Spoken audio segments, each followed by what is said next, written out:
12 वर्षे एकही भाडेवाढ नाही, पण पेट्रोल 105च्या पार, गॅस दुप्पट आणि खर्च आभाळाला भिडलेला.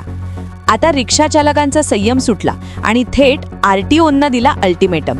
लातूर, उदगीर, अहमदपूर आणि निलंगा या शहरांमध्ये रोज हजारो प्रवासी शेअर रिक्षावर अवलंबून आहेत. हीच रिक्षा व्यवस्था सामान्यांसाठी सर्वात स्वस्त आणि सोयीची मानली जाते. मात्र मागील 12 वर्षात परिस्थिती पूर्णपणे बदलली आहे. 2012 साली जेव्हा रिक्षा भाडे निश्चित करण्यात आले तेव्हा पेट्रोलचा दर फक्त 68 रुपयांच्या आसपास होता. आज एप्रिल 2024 मध्ये तोच दर 105 रुपयांच्या पुढे गेला आहे. फक्त पेट्रोलच नाही, LPG गॅसचे दरही 55 रुपयांवरून थेट 100 ते 135 रुपयांपर्यंत पोहोचले आहेत. रिक्षाच्या स्पेअर पार्ट्स, दुरुस्ती, मेकॅनिक खर्च सगळंच दुपटीनं वाढलं आहे. याशिवाय इन्शुरन्स, पासिंग, परमिट नूतनीकरण आणि दंड या सगळ्या शासकीय शुल्कातही मोठी वाढ झाली आहे. या सगळ्या पार्श्वभूमीवर रिक्षा चालक संघटना आता आक्रमक झाल्या आहेत.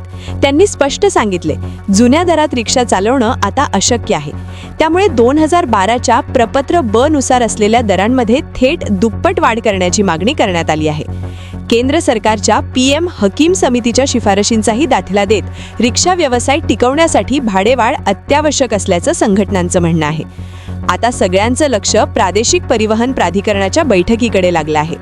जर भाडेवाढ मंजूर झाली तर रिक्षा चालकांना दिलासा मिळेल, पण सामान्य प्रवाशांच्या खिशावर मात्र त्याचा थेट परिणाम होणार.